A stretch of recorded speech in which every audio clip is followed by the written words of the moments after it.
Once upon a time, I lived in Toronto, Canada. I was a certified yoga teacher before that. I was in Hollywood as an actress and a model, as far away from being a nurse as you possibly could be. And then I had a calling. I had a calling to be a yoga teacher. That was number one. That was the first transformational practice of my life. And then,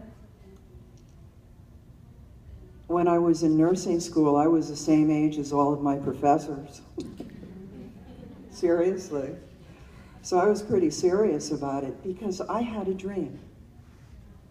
I had a dream because I was invited as a yoga teacher to go to healthcare organizations and help the nurses and the employees' workplace wellness who were experiencing what I call SAPS. It's the SAPS model in the YogaNurse model of care, SAPS.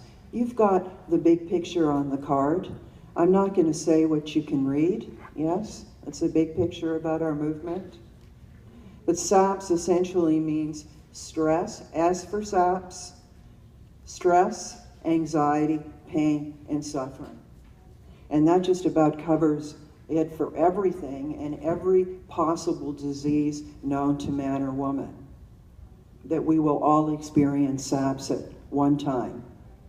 And the purpose of the YogaNurse model of care is to relieve SAPS for nurses and for their patients and in workplace wellness. And I was invited by my profs to a conference that they were having in my final year of nursing. Now, quick. I was 48 years old when I went to nursing college. Yeah. Okay. Late bloomer. And I was struggling whether, should I do this? Should I do this or not? And I had a convo with a colleague at a yoga studio, and I said, you know, I'm really having this calling to become a nurse. But I'm going to be 51 years old when I graduate. And she said, wise woman that she was, Annette, you're going to be 51 years old anyway. That was the aha. You know, that Oprah thing? That was the aha. And that was it. I could have spent the next 3 years wishing and hoping, or follow the calling. And so it came to pass. At the age of 51, I graduated. At the age of 51, I was invited by my profs. I was the only nursing student in the class. They only had one seat for a special event where they had a nursing leader, nursing theory. Nursing in Canada is different. I'm actually a dual citizen. I'm American, I'm Canadian, but in Canada, our basic level entry program is 3 years, and we have to do statistics and nursing theory. So I was turned on to Rogers, I turned on to Watson. And there may be a Watkins in there somewhere, but that's in the yoga world.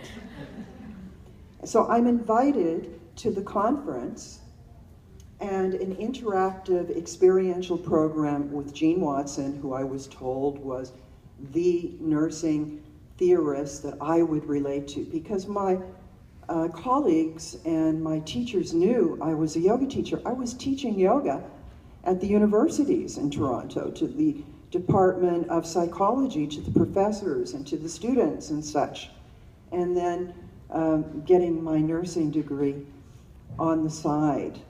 And I met Jean. I heard Jean give her experience. It was over 2 days.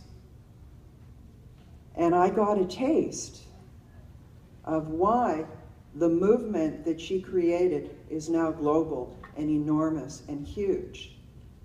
And you see, I've been a seeker of truth, enlightenment my whole life. Again, perhaps a calling. And I was a yoga teacher at this time. And when I heard Jean, and we went through the exercises, inside my head, my inner dialogue was, She's a spiritual teacher. She's a spiritual teacher, but she's got to get the message across in a way that the masses will understand. Just kind of like Deepak Chopra, where he had to take the quantum mechanical model and marry it to the Eastern model. So Jean Watson spoke to my spirit, and that day I knew that my dream of uniting yoga and nursing was a possibility, because I saw that the greatest nursing theorist of our times absolutely was enlightened and is enlightened.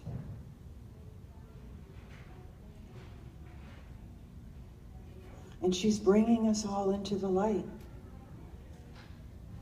And I wouldn't be standing here today if it wasn't for her carrying that new lamp so brightly.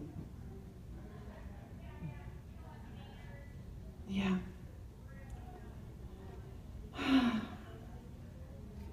On that one, we've got to go to the sacred breath. Because breath is sacred. In all languages in the world, breath and spirit are translated as spirit, the soul, the life force. We are witnesses